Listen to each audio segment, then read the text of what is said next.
पहचान होता है। जैसे हमारी व्याकरण में लिंग का अर्थ प्रतीक माना गया है, और लिंग का अर्थ देखो निष्कल होता है, निर्गुण होता है और निष्कल होता है, उसे लिंग कहते हैं। जैसे और लिंग का अर्थ सूक्ष्म भी होता है। जैसे हम सभी जीवों के 3 शरीर होते हैं, एक स्थूल शरीर, एक सूक्ष्म शरीर और एक कारण शरीर। ये 3 शरीर होते हैं। अभी स्थूल शरीर से हम सब एक दूसरे को देख पा रहे हैं, ये स्थूल शरीर है। सूक्ष्म शरीर उसे कहते हैं, या लिंग शरीर भी उसको कहते हैं। सूक्ष्म को लिंग भी कहते हैं। हम सबका स्थूल स्वरूप भी होता है और लिंग स्वरूप भी होता है। लिंग स्वरूप तब हम प्राप्त करते हैं मर जाने के बाद। मर जाने के बाद जो हमारी यात्रा होती है वह लिंग स्वरूप, सूक्ष्म स्वरूप के रूप में होती है। तो शिवलिंग का अर्थ अन्यथा नहीं लेना चाहिए। शिवलिंग का अर्थ भगवान का सूक्ष्म स्वरूप या निर्गुण स्वरूप ही होता है। अब यहाँ पर सनकादिकों ने प्रश्न कर दिया नंदिकेश्वर भगवान से। नंदिकेश्वर से कहते हैं कि भगवान का यह लिंग स्वरूप कैसे प्रकट हुआ, इसकी कथा हमें सुनाइए। ये जो आप अभी शिवलिंग की स्थापना होगी, आप जो भगवान को लिंग रूप में देख पा रहे हैं, इसका प्रादुर्भाव भगवान कैसे इस रूप में प्रकट हुए, इसकी कथा सुनाइए। तब यहाँ पर नंदिकेश्वर भगवान कहते हैं कि एक बार भगवान नारायण मैया लक्ष्मी के साथ अपने पार्षदों के साथ विराजमान थे। भगवान विश्राम में थे। उसी समय ब्रह्मा जी उनके समक्ष गए और ब्रह्मा जी उनके समक्ष जाकर के कहते हैं, उत्तिष्ठ वत्स, हे बेटा उठो, माम पश्य, मुझे देखो, तुम्हारा स्वामी तुम्हारे समक्ष आ गया है। अब नारायण जो थे वो बड़े मुस्कुराए और स्वागत किया यहाँ ब्रह्मा जी का। हाँ ब्रह्मदेव आइए, लेकिन हे वत्स, मैं आपका पिता हूँ, आप मेरे पिता नहीं हो।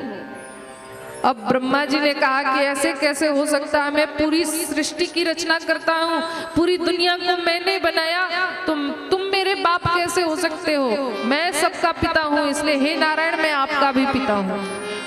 अब इस बात से दोनों में बड़ी बहस छिड़ गई। ये शिव पुराण की कथा है। वैसे तो ब्रह्मा विष्णु महेश तीनों एक हैं, तत्व एक है। लीला के अनुसार ये सारी व्याख्यान पुराणों में मिलती हैं। अब दोनों में इतनी बहस छिड़ गई, इतनी बहस छिड़ गई कि युद्ध होने लग गया। इतना भयंकर ब्रह्मा और विष्णु में भीषण युद्ध हुआ, मानो कि प्रलय ही होने वाला हो। ये इधर से अस्त्र चलाए, ये उधर से, ब्रह्मा जी उधर से। ब्रह्मा जी पाशुपत अस्त्र का संधान किया, देवताओं में हाहाकार मच गया। विष्णु माहेश्वर अस्त्र का अनुसंधान किए। सारे देवता, अब लगा कि प्रलय हो ही जाएगा, सारे देवता दौड़े दौड़े भगवान शंकर के शरण में गए हैं और भगवान शिव की दिव्य स्तुति की है। आइए देवताओं के शब्दों में हम भी भगवान की दिव्य स्तुति करते हैं। आइए बड़े भाव से। आशुतोष शशांक शेखर चंद्रमौल चिदंबरा, कोटि कोटि प्रणाम शंभो, नमन कोटि दिगंबरा, नमन कोटि दिगंबरा, निर्विकार ओंकार अविनाशी, तुम्हीं देवाधिदेव, जगत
उनके समक्ष आकर त्राहि माम प्रभु त्राहि माम, रक्षा करो नाथ। अब इतना सुनते ही भोलेनाथ ब्रह्मा और विष्णु के मध्य जो युद्ध चल रहा था उस युद्ध के करते हुए उनके समक्ष अग्नि स्तंभ के रूप में प्रकट हो गए, ज्योति के रूप में भगवान प्रकट हो गए।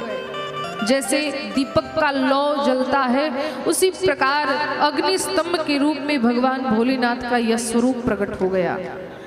अब दोनों ने युद्ध बंद कर दिया। अब ये कहां से प्रकट हो गया, इस पर विवाद होने लग गया। अब एक ने कहा कि इसका पता लगाओ, इसका आदि अंत कहां से है, ये प्रकट कैसे हुआ।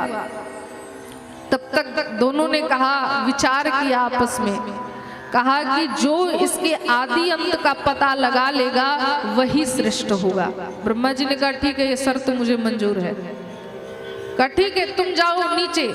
ब्रह्मा जी ने कहा कि आप नीचे जाकर इसके अंत का पता लगाओ, मैं ऊपर जाकर के इसके आदि का पता लगाता हूं कि अब कहां से प्रकट हुआ यह लौ, यह अग्नि स्तंभ प्रकट कहां से हुआ। अब भगवान विष्णु नीचे की ओर जाने लग गए, लेकिन अंत का पता नहीं लगा पाए। भगवान विष्णु ने सोचा कि इनका पता लगाना असंभव है, इसलिए भोलेनाथ की शरण में चला जाना ही ठीक है। भगवान विष्णु तो वापस आ गए, लेकिन ब्रह्मा जी को इस बात का अहंकार हो गया था कि मैं सर्वश्रेष्ठ हूँ। अब ऊपर जाते चले गए, लेकिन आदि का पता लगा ही नहीं पा रहे थे। तब तक भगवान भोलेनाथ को हंसी आ गई, और हंसी आई तो उनके मस्तक से केतकी का पुष्प नीचे गिर गया, जिसे केवड़ा कहते हैं, केवड़े का फूल। केतकी का पुष्प उसी लौ में गिरा और नीचे गिर ही रहा था। तब तक ब्रह्मा जी से भेंट हो गई। ब्रह्मा जी ने कहा कि अरे केतक, तू कहां से गिर रहा है। उस केतकी के पुष्प ने कहा कि मैं करोड़ों वर्षों से गिर रहा हूं, अभी तक इसका आदि और अंत का पता नहीं लगा कि मैं कहां से गिर रहा हूं और कहां तक गिरूंगा। ब्रह्मा जी ने सोचा बस अब इसका पता लगाना ठीक नहीं, क्योंकि ये अब तक नहीं पता लगा पाया तो मैं क्या पता लगाऊंगा। लेकिन केतक के पुष्प से कहा, अरे केतकी सुन, मैं तुझे जहां लेकर के जा रहा हूं वहां पर तुझे बस एक गवाही देनी है, और तू यदि मेरे तरफ से गवाही दे दिया ना तो आज से मैं भी श्रेष्ठ हो जाऊंगा और तू भी श्रेष्ठ हो जाएगा। केतकी को अपने पक्ष में कर लिया। अब देखो, गवाही वहीं पर दी जाती है जहां झूठ को सत्य करना हो। सत्य किसी गवाही का मोहताज नहीं होता। और यहाँ पर झूठ बोल करके ब्रह्मा जी विष्णु के पास गए, और विष्णु नारायण से कहा कि नारायण, मैं तुमसे श्रेष्ठ हूँ, मैंने उस अग्नि स्तंभ का आदि अंत का पता लगा लिया, और तुम्हें विश्वास नहीं है तो इस केवड़े के फूल से पूछ लो, इस केतकी से पूछ लो। केतकी ने भी सुनकर हाँ कर दिया, हाँ आदि अंत का पता लगा लिया, झूठ बोला। अब भगवान विष्णु ने कहा ठीक है, तो आप तो श्रेष्ठ हो ही गए। भगवान विष्णु जैसे ही ब्रह्मा जी के चरणों की सेवा करने लगे, पूजा करने जा ही रहे थे, उसी समय भगवान भोलेनाथ वहां पर प्रकट हो गए। भोलेनाथ ने कहा, हे नारायण, आप श्रेष्ठ हैं, आपको मेरा प्रणाम। आप में श्रेष्ठता है जो आपने ब्रह्मा को भी, आपका पुत्र ब्रह्मा है, जबकि नारायण के पुत्र हैं ब्रह्मा, लेकिन इतनी दयालुता प्रभु के अंदर है कि आज ब्रह्मा को भी प्रणाम किया प्रभु ने। तब भोलेनाथ ने कहा कि ब्रह्मा, तुमने इतना बड़ा अपराध किया है, इसलिए मैं तुम्हें शाप देता हूँ। ब्रह्मा जी को शाप दिया प्रभु ने। और तुम्हें ज्यादा अपनी पूजा करवाने की चिंता है ना, भगवान के भ्रिकुटी मध्य से एक पुरुष का जन्म हुआ, भ्रिकुटी से एक पुरुष निकला जिसका नाम भैरव हुआ। और भैरव से कहा कि भैरव, इस ब्रह्मा जी की खड्ग से पूजा करो। तब भैरव ने अपना खड्ग निकाला और ब्रह्मा जी का एक मुख ही काट दिया, एक गला काट दिया। ब्रह्मा जी के पहले 5 मुख थे, लेकिन भैरव ने एक मुख काट दिया, तब से ब्रह्मा जी के 4 मुख हो गए।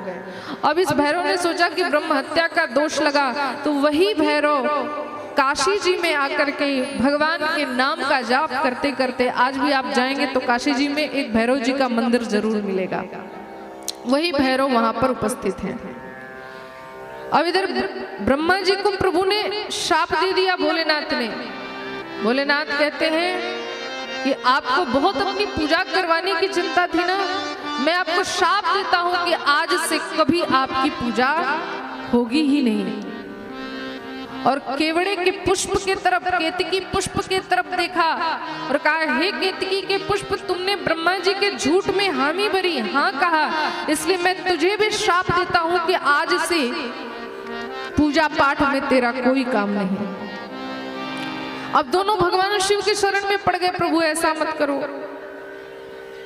तब भगवान भोलेनाथ ने कहा, हे ब्रह्मा, तुम्हारी हर जगह पूजा तो नहीं होगी, लेकिन यज्ञ में तुम्हें सर्वश्रेष्ठ स्थान जरूर दिया जाएगा।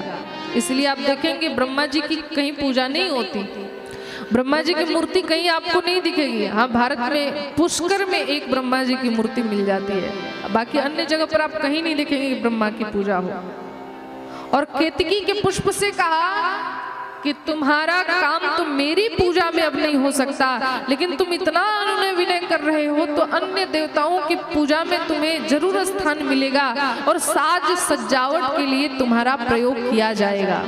इतना कह करके भगवान भोलेनाथ चुप हो गए। और जिस दिन भगवान का अग्नि स्तंभ प्रकट हुआ था वह शिवरात्रि का दिन था, और तभी से शिवरात्रि महापर्व हमारे यहाँ मनाया जाता है।